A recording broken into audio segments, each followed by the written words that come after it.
गुरुजी प्रणाम। प्रणाम जी। गुरुजी आजकल सबसे ज़्यादा जो प्रश्न पूछने वाला है वो ये है कि महामंडलेश्वर कौन होते हैं और ये अखाड़े का सिस्टम क्या होता है। जैसे आपने देखा होगा कि पीछे से ममता कुलकर्णी जी थे, वो महामंडलेश्वर डिक्लेयर किए गए थे, तो बाद में उन्होंने रिज़ाइन भी कर दिया। तो वो ये सारा किस्सा क्या होता है, कौन अखाड़ा होते हैं और कैसे वो महामंडलेश्वर बनते हैं, तो कृपया इसके बारे में कुछ बताएंगे हमें। बिल्कुल। सबसे पहले तो आपका स्वागत है। और पहला आपने प्रश्न किया कि अखाड़ा क्या है। अखाड़ा एक सेटअप है, अखाड़ा एक ऑर्गेनाइजेशन है, अखाड़ा एक संस्था है जो कि साधु सन्यासी महंत जिसमें होते हैं।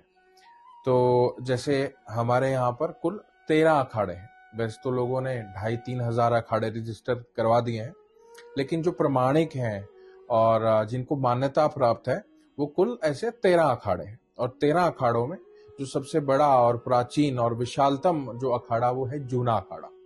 जूना अखाड़ा से मैं स्वयं आता हूँ। और अखाड़े में अलग अलग पदवियां होती हैं, अलग अलग डेजिग्नेशंस होती हैं। कोई अध्यक्ष होगा, कोई मंत्री होगा, कोई सेक्रेटरी होगा, कोई कैशियर होगा। तो इस तरीके से महंत होते हैं, और फिर उनके ऊपर श्री महंत होते हैं, फिर मंडलेश्वर होते हैं, और फिर महामंडलेश्वर होते हैं। और फिर सभी महामंडलेश्वरों के ऊपर एक प्रेसिडेंट यानी कि आचार्य महामंडलेश्वर होते हैं। तो अभी आपने कहा अगला प्रश्न कि ममता जी को महामंडलेश्वर जो बनाया गया। देखिए, वैसे तो हमारे अखाड़े में सभी का स्वागत है। कोई भी सन्यासी बन सकता है।